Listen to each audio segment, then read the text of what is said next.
हालांकि सियालकोट से आप वो नगमे सुन के आए होंगे, जी जी। मैडम नूरजहां के, हाय नहीं है करनैल नहीं जर्नैल नहीं, तो आपने कहा करनैल तक ठीक है, करना जर्नैल है नहीं बनना। नहीं नहीं, लेकिन ये भी इसमें अल्लाह ताला, मैं अल्लाह का बहुत बहुत शुक्रगुजार हूँ उससे।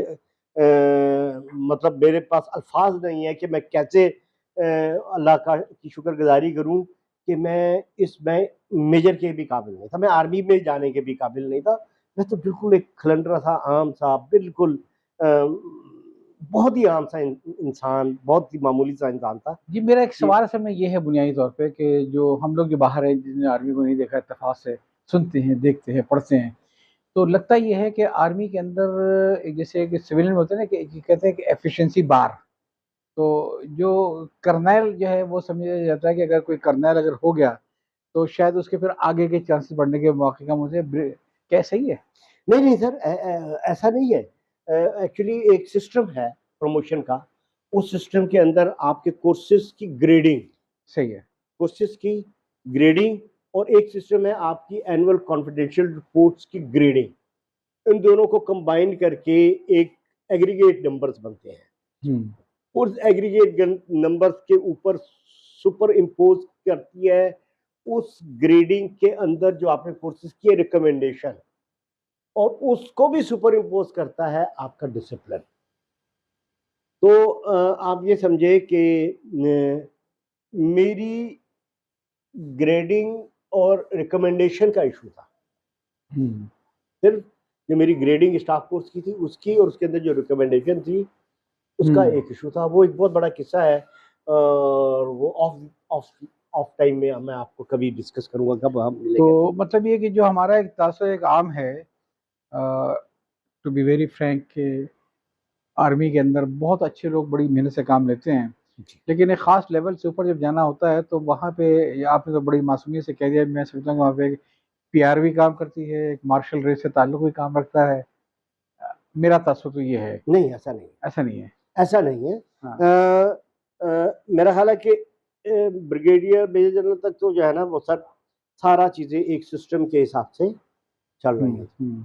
उसके बाद शायद हो सकता है, शायद मे बी कुछ कुछ कुछ उस वजह से भी वेरी फ्यू लोग जो है वो जो कि इन्फ्लुएंसेस के साथ वो आगे निकल रहा चाहते हैं, मुझे उन्होंने आपकी भी। बातें बड़ी अच्छी लगी, वरना सच्ची बात है कि आमतौर पर अगर किसी आदमी से पूछे तो आपकी जगह वो होता तो वो ये कहता है कि वो जो मैंने सियाचिन में जाके ऐसी की तैसी कर दी थी, और गालबन आपसे कमांडिंग अफसर के की बल्कि उसके ऊपर तक की, शायद इसलिए नहीं हुआ, शायद इसी वजह से नहीं हुआ। नहीं नहीं नहीं आपने नहीं नहीं, किसी नहीं। चीज को आप ब्लेम नहीं कर रहे हैं। मैं अपने रब का शुक्र अदा करता हूँ सर, जी अल्हम्दुलिल्लाह। अल्हम्दुलिल्लाह कि मैं यहाँ से, क्योंकि मैं ये समझता हूँ, चले थोड़ी और मैं आपको एक्सप्लेन करने की कोशिश करता हूँ कि जब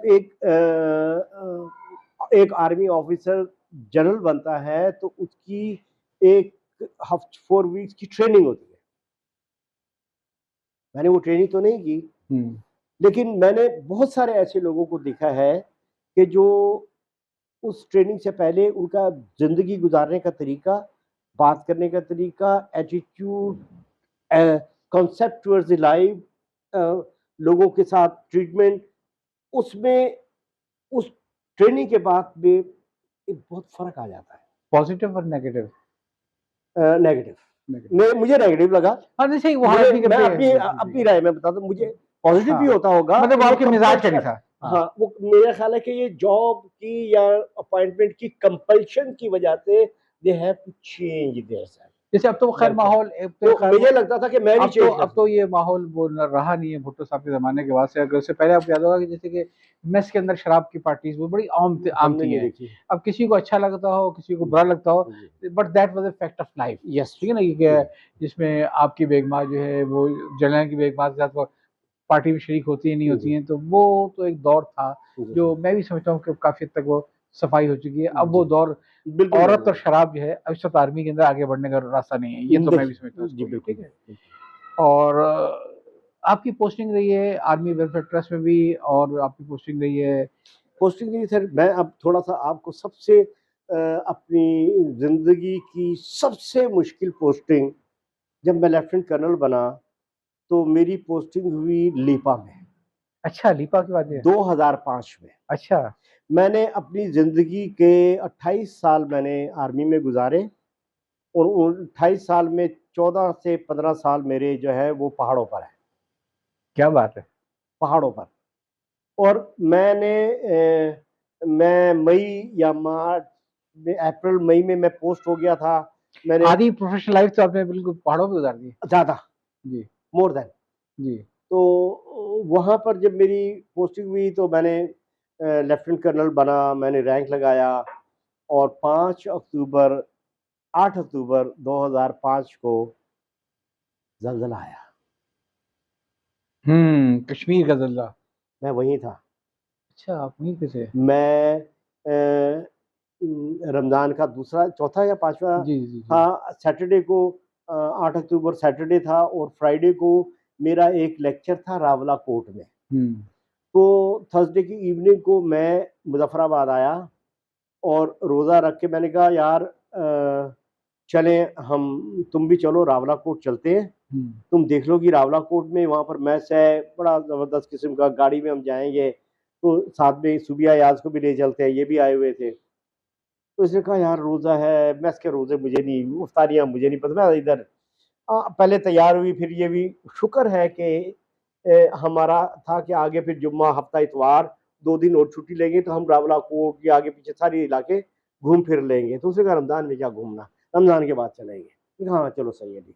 मैं उस दिन सुबह उठा हूँ, जुम्मे को उठा हूँ, गाड़ी ली है, मैं रावलाकोट गया हूँ, मैंने लेक्चर दिया, मैं वापस आया हूँ, अफ्तारी की और हम सो गए हैं और सुबह सहरी करने के बाद दोबारा सोए तो ज़लज़ला। वो मैंने क़यामत देखी है और इतना मुश्किल टाइम मैंने ज़िंदगी में नहीं देखा। मेरा दिल 2 इवेंट्स के ऊपर मैं अपने, मेरे 3 भाइयों की डेथ 1 महीने में हुई थी। अच्छा। मेरे 2 बड़े भाई और 1 बड़े बहनोई, सगी बहन के बड़े शौहर, उनके शौहर 32 दिन में 3 डेड बॉडीज़ मैंने अपने सगों को मैंने दफनाया द दफनाया। 2020 में। और उस वक़्त भी मैं, मतलब, लेकिन जो 2005 का ज़लज़ला था, मेरे 34 बंदे शहीद हुए थे। ओए होए होए होए! जिनको आप जानते होंगे इनकी जो शक। मेरे अंडर कमांड थे, मेरे थे, जी, जी, जी। जिनके ऊपर, जिनका मैं बॉस था। 1 लाख बंदा शहीद हुआ था, उनमें से 34 मेरे थे जो आगे डिप्लॉयड थे उफ़! और वो 55 ज़ख्मी थे। और जो इस यूनिट को मैं कमांड कर रहा था, उस यूनिट के 100% एम्प्लॉइज़ उसी कश्मीर के थे, 90% लोग, और हर घर के अंदर 2-2, 3-3 डेथ बॉडीज़, 600-700 बंदों को मैं कमांड कर रहा था और हर बंदे के घर में। तो मैंने 1 महीने में 10 केजी वेट लूज़ किया वहाँ पर, टेंशन की वजह से। और इतनी तबाही थी, इतनी तबाही थी, इतनी तबाही थी कि vice chief of army staff ज़लज़ले के चौथे दिन मेरे पास आए हैं और मैंने कैसे, उन्होंने कोई जगह तो नहीं थी, एक ट्रैक था, उस पे मैंने कैंप स्टूल रखे हुए थे और पहाड़ के ऊपर से वो ऐसे देख रहे थे मेरी यूनिट को, सारे स्टूल ये वो बेस ये ऐसे देख रहे थे। और उसके बाद उन्होंने ऊपर वाले देखे, फिर उन्होंने ऊपर वाला मेरा बटालियन ऐसे ऐसे होकर तो मुझे कहते थे, Masood how you will survive. मैंने कहा सर इंशाल्लाह वी विल सर्वाइव।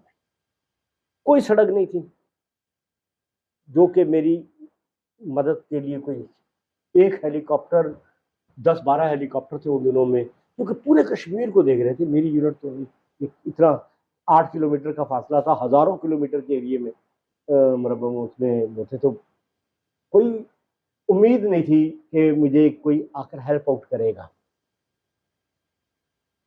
तो वो वाहिद मौका था कि मैं धाड़े मार-मार कर, जब मैं, मेरा कमरा भी गिरा हुआ, अगर मैं उस वक़्त भागलपुर में, अपना मुज़फ़्फ़राबाद में ना होता तो, और अगर अपने कमरे में होता तो शायद मैं आज आपके सामने ना होता। क्योंकि मेरे कमरे के, ये मेरा बेड था और मेरे बेड के सराहने के ऊपर इतना बड़ा शहतीर आकर गिरा हुआ था और पूरा कमरा मेरा गिरा हुआ था, मैं उठ ही नहीं सकता था।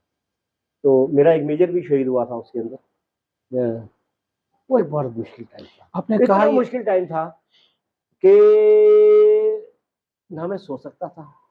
अब 600 बंदों को खाना खिलाना है, खाना तो चाहिए ना सर, खाने हुँ, के बर्तन नहीं है, लाइट नहीं है, टेलीफ़ोन नहीं है, कुक हाउस ही नहीं रहा, चूल्हे ही टूट गए,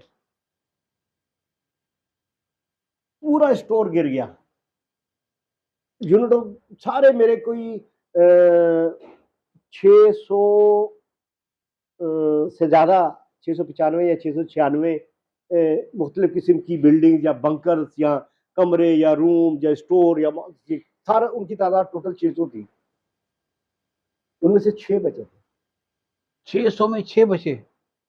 एक मस्जिद बची हुई थी और कोई 5 और बंकर्स जो थे बचे, बाकी सब तबाह जमीन पर। ये छत जमीन पर आए तो आप बताएं मुझे, आप क्या पूरे घर की छत जमीन पे आए, आप पकाएंगे कहाँ पर?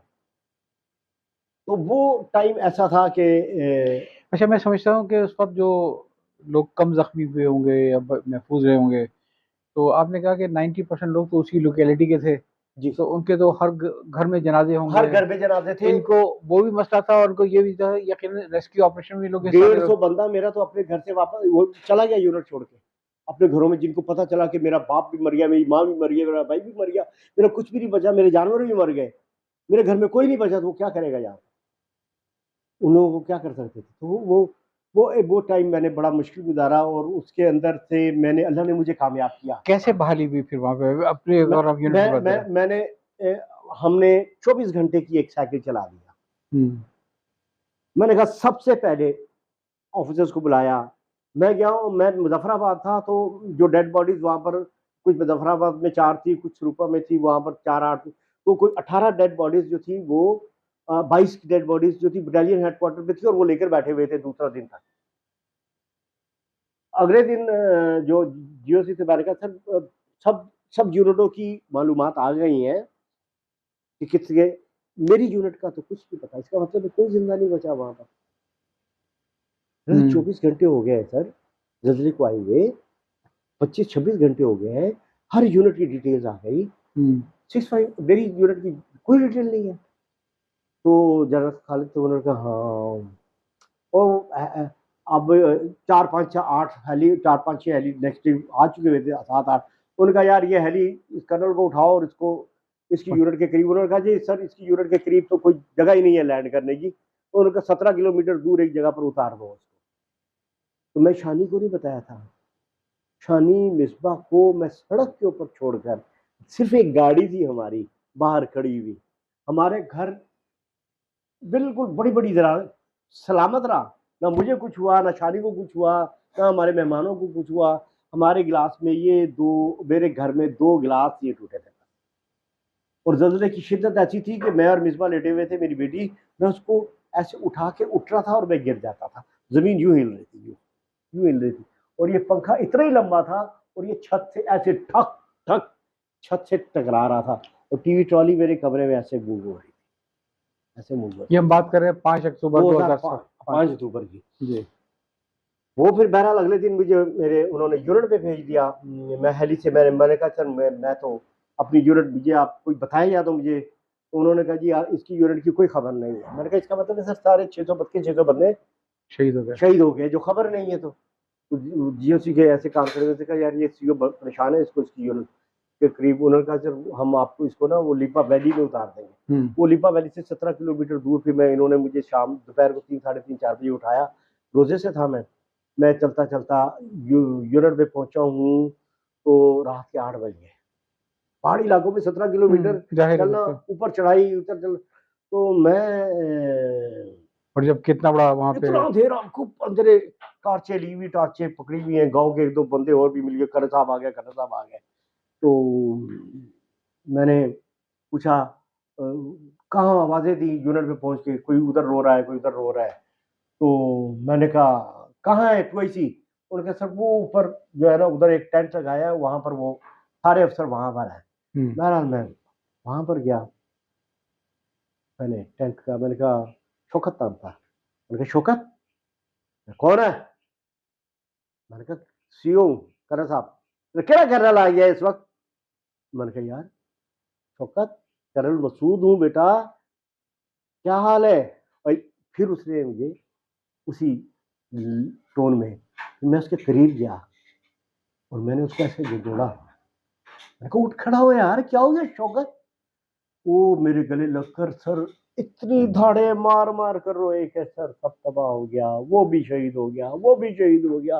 18 बंदे सर ये बाहर हमने वो दरिया के करीब जहाँ पर ठंडक है वहां पर डेड बॉडीज। अगले दिन रात को 8 बजे, सुबह 8 बजे आया था, 5 बजे 6 अक्टूबर रात 8-9 बजे की बात बता रहा हूँ।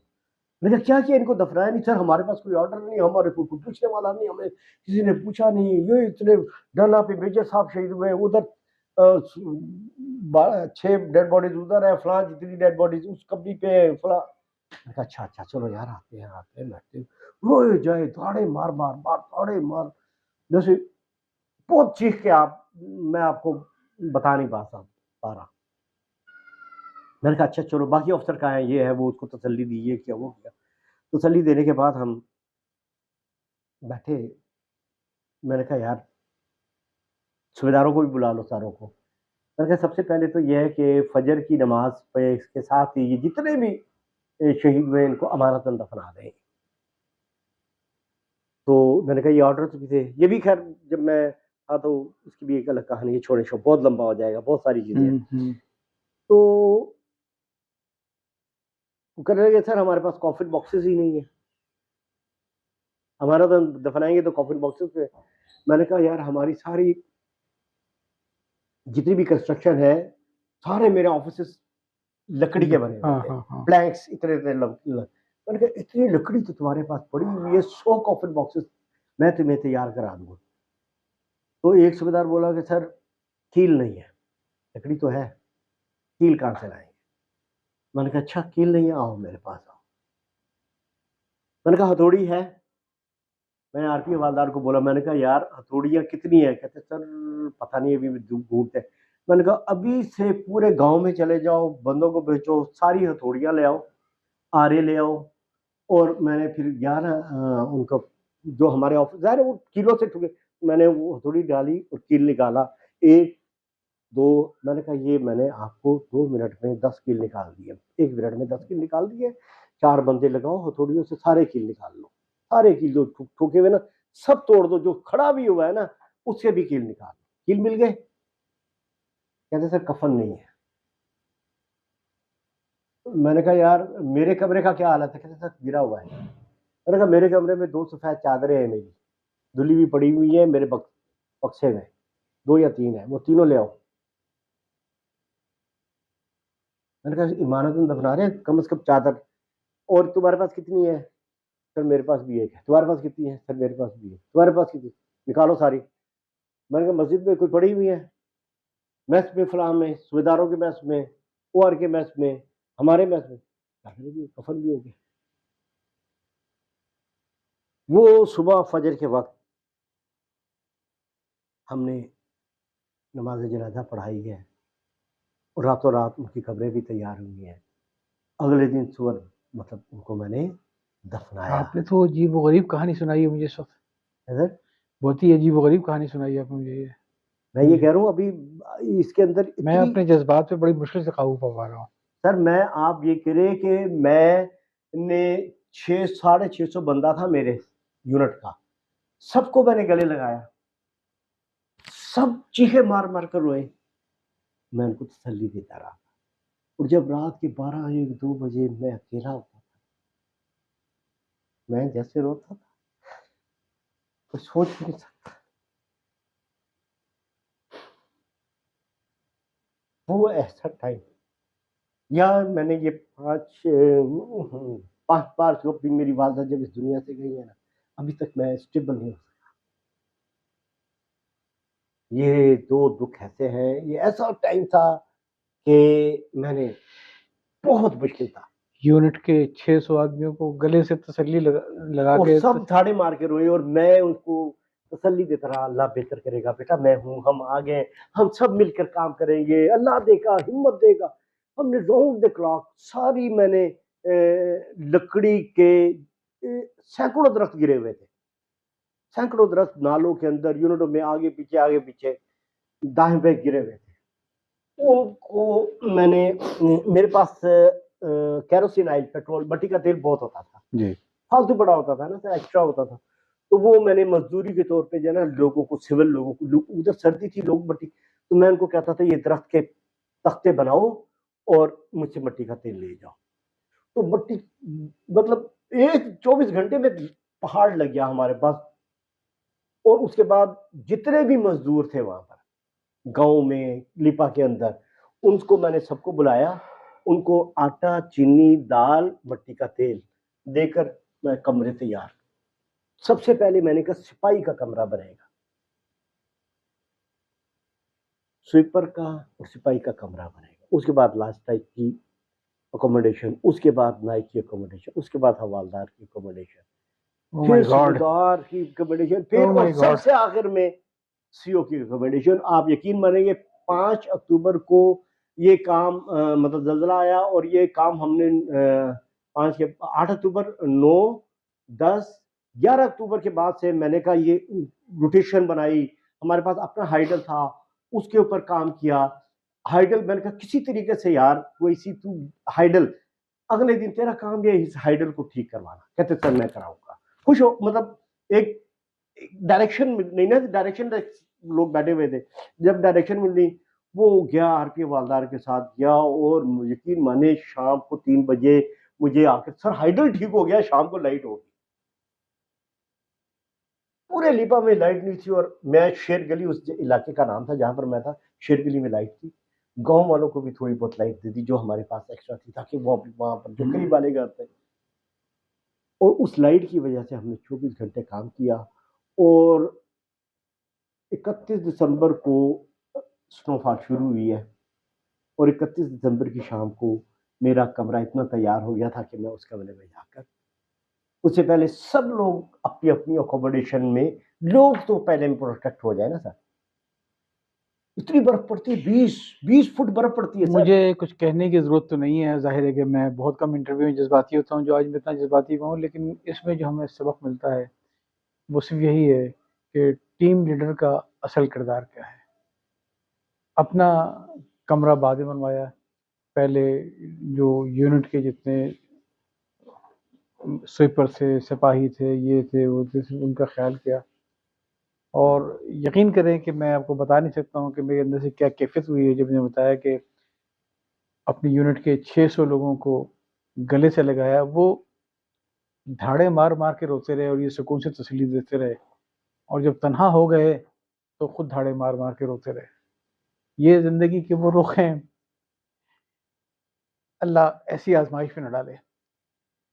उस इलाके में तरक्की काफ़ी एनजीओ वगैरह भी आई होंगी सर बाद में। उस इलाके में मैं फिर सब चीजें भूल गए। मैंने अपने अफसर्स को बुलाया, मैंने कहा यार हमारे पास तो कुछ आएगा या नहीं आएगा, लेकिन हमने इतना बड़ा आजमाइश है, अभी इसके बाद भी अगर हमने अपने आप को ठीक नहीं किया सही बात है। तो फिर कब हम ठीक करेंगे। तो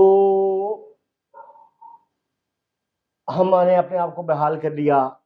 वो एक रोड थी मेरे पास, हम लोग आते रहते थे, कोई आटा मांगने आता था, सिविल लोग जो वहीं करीब गांव देहात में बॉर्डर एरिया में जो लोग रहते हैं। अब सबको तो मैं दे नहीं सकता है ना, एक लिमिटेड जो बहुत ही है, और कुछ आदतन भी आ जाते थे। बहरहाल मैंने लोगों से ये कहा कि मैंने कहा यार आप रोज मेरे पास इतनी 100-150 बंदा लोग खड़े हो जाते हैं, हम मैं भी तुम्हारे साथ चलता हूँ, मैं खुद हम चलते हैं और ये रोड थोड़ी सी ठीक करते हैं, आहिस्ता आहिस्ता आहिस्ता 1-1 किलोमीटर दूर। तो हम हाँ, मतलब इमदाद कैसे पहुंची, इस रोड इमदाद तो पहुंचे ना, थोड़ा सा रोड। तो कुछ लोगों ने माना, कुछ लोगों ने मेरे खिलाफ जुलूस निकाल दिया, ये जालिम है, ये है, ये वो है। मैंने अपने रब के करम से निहायत एक्सट्रीम ईमानदारी के साथ वहां पर काम किया। एक वक्त आया कि हुकूमत पाकिस्तान ने मुझे 10 करोड़ रुपया कैश भेजा,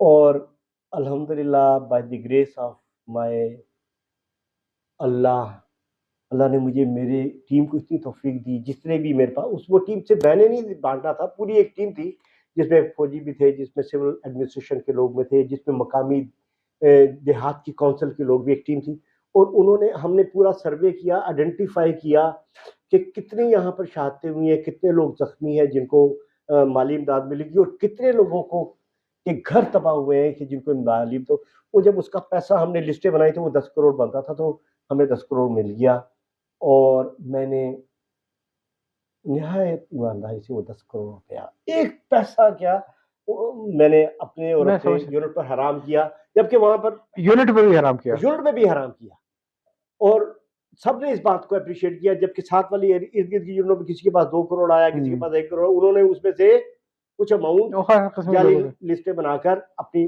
फंड में डाल लिया, कर हर लिया। किस्म के लोग होते हैं। नॉर्मल चीजें हैं ना सर ये, हाँ, मतलब। हाँ। तो लेकिन उसका फिर अजर मुझे ये मिला, उसका अजर मुझे कैसे मिला, कहते हैं ना कि सर जब आपकी नेकी आपकी बदनामी का बायस बन जाए तो इसका मतलब है कि आपकी नेकी कबूल हो गई। बहुत अहम बात है ये। मैं आपको अब किस्सा जो सुनाने लगा हूं ना, आपके रोंगटे खड़े हो जाएंगे दोबारा से। बीबीसी का उर्दू रेडियो के ऊपर 8, साढ़े 8, 9 बजे सैरबीन एक प्रोग्राम आता था बीबीसी लंदन से। तो जनाब बातें बड़ी दिलचस्प चल रही हैं, मैं ख्याल एक थोड़ा सा वक्फा ले लेते हैं और फिर अगले वक्फे में हम आएंगे तो जो चीज़ें मैं आपसे समझना चाहता हूँ फौज के बारे में वो ज़रूर समझना चाहूँगा।